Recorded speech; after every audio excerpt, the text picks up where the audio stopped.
ladies and gentlemen, and thank you for spending some time with me today. It's Thursday, which means we have wide receiver rankings for you. I have the top 35 options that we're going to go over today so we can give you a rundown of who to choose at that wide receiver 1, wide receiver 2, and more so now than ever, the flex positions. It seems like now more than ever, it is more vital to throw a wide receiver in that flex position because of the volatility at the running back spot. Before we get into all the fun and the content, please consider dropping a like on this video. If you haven't done it yet, for whatever reason, subscribe to the channel. All of that helps me out a ton. The work is not easy, and these kind of videos take time, and your support makes it worth it. So help me out, jump on the bandwagon and be a part of my first 500 subscribers. And with that done, let's hop into wide receiver rankings. At the top of tier number 1, it is Cooper Kupp. I was a little bit shocked to see that he only got 6 targets, but I was not surprised that it didn't matter, and he scored for the 4th time in 3 games. Stefon Diggs is up next at 2. He had a little bit of a scare against Miami last week. It seems like he was just dehydrated in that humidity. He's going to be fine against Baltimore. He is the current wide receiver 1, and he's putting up insane numbers through the first 3 games. He's only going to add to it in a shootout with the Ravens, and he's also seen 26 targets over the last 2 weeks. To 3, it is Ja'Marr Chase against Miami. He's been outside the top 40 in back-to-back weeks now, which is a little concerning, but he is seeing nearly 12 targets a game, and Joe Cool just found his groove, so he will be fine. At 4, it is Justin Jet Jefferson against the Saints. He has moved around so much in this offense, I think it's going to be really hard for Marshon Lattimore to be able to shadow him, but that threat is still there. After back-to-back quiet outings for Jet, I expect double-digit looks in London. To number 5, it is Deebo Samuel against the Rams. I am still waiting for that explosion to come from him, and the Rams are 31st against the pass. They allow over 42 points a game to wideouts, so as long as Jimmy G actually knows which team he is playing for this week, Deebo is going to shine.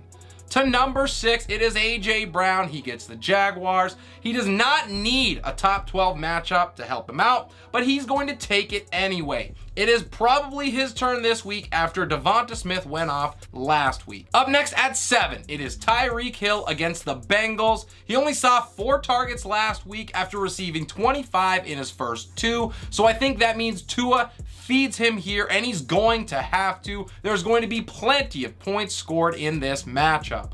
At number 8 is Mike Evans. He gets the Chiefs and returns from his 1-game suspension. Tom can't wait to have him back after how the Bucs looked last week against Green Bay, and the Chiefs allow nearly 30 points a game to the position.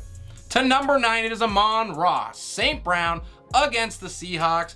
Thankfully, we've got news that the injury on his ankle is just a minor one, and no one allows more yards per pass than Seattle. To 10, and rounding that out, it is Pittman Jr. He gets Tennessee. This is a smash matchup for him. Matt Ryan was able to show some life last week. He threw a couple touchdowns in that upset of the Chiefs. And in a huge game here for the Colts, I think Pittman's target share is going to be through the roof, and he will capitalize on it. Next up at 11, I have T. Higgins against Miami. He came that close to scoring last week, so his day could have been even bigger than it already was. The Dolphins allow over 31 points a game to the position, and Higgins has 164 yards in his last 2. Sounds like he's in for a big day. Rounding out my wide receiver 1s, I have Jaylen Waddle. In that same game, he continues to showcase his explosiveness week in and week out. He has not fallen outside of the top 22 in any game this year, and he is the current wide receiver 3 on the season. He's averaging 10 targets and a score per contest. Last year was not a facade.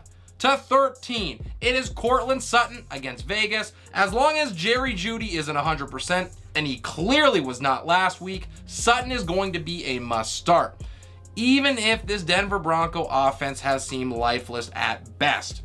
To 14, it is CeeDee Lamb against Washington, and even with that unacceptable and absolutely brutal drop that he had, he was still a top 7 wideout in week number 3.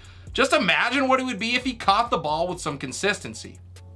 My next player is Gabe Davis. And in a game where Josh Allen threw for 400 yards last week, how many yards did Gabe pick up? 37 of them. It was not great.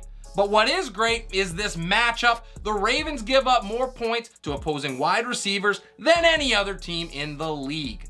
To my Sweet 16, it is Marquise Brown against Carolina. He had a massive week last week against the Rams with those 17 targets, catching 14 of them. Kyler is going to continue to feed him now that this rapport seems to be strengthening. We have to temper expectations though, because Carolina allows top 10 numbers in yards per pass attempt at under 6 per. Next up is Christian Kirk. I don't think that any of us could have really expected this hot of a start from him, but he is proving haters wrong. He's wide receiver 6 right now, and he is going to have his work cut out for him in this week to prove it because the Philadelphia secondary is legit. Mike Williams is in at 18, and a week after he exploded, he followed it up with a dud against the Jaguars. Now, he was able to save you with that touchdown, but those 15 yards are certainly a scary sight for owners, especially without Keenan Allen being present. His ceiling is real high and his floor is super low. To 19, and the first time in the top 20 for this guy, it is Drake London. He scored in back-to-back games, which is good for a rookie. He's done it in the first 3 games he's ever played, which is excellent. And now he gets a Cleveland defense that's allowing nearly 34 points a game to wideouts, which is bottom 10 in the NFL. Needless to say, I am in. To round out my top 20, I have Amari Cooper. He travels to Atlanta to take on the Falcons. I think the trend here continues with him.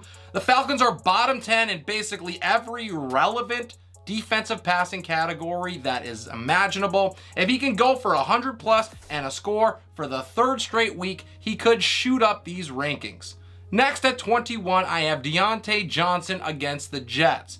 And really the best news that we have for DJ owners is that he hasn't killed you through the first 3 weeks, but unfortunately he also hasn't broken that wide receiver 40 barrier. He is going to this week against New York, and he has seen 10 or more targets in every game this year. My 22nd ranked player is Terry McLaurin. The looks have finally started to come for him. He's got 17 in the last 2 weeks. Scary Terry could struggle though, because these Cowboys have been ferocious against the pass. They allow the 2nd fewest yards per pass attempt in the league. Next up at 23 is DeVonta Smith. He gets the Jags. He absolutely exploded last week, and I think Jalen Hurts is going to exploit this defense, who allows 31 points a game to wide receivers. My last wide receiver 2 is Chris Olave against Minnesota, and it is him and not Michael Thomas who is looking like the Saints wide receiver 1 right now. Olave has 13 targets in each of the last 2 games, and he has 227 yards to show for it. Next up is DK Metcalf. He rounds out my top 25. He gets the Lions, and you start your playmakers against Detroit. The Lions are allowing over 34 points a game to the position, and we were finally able to see DK break out of his slump. So we're going to take the hope and run with it.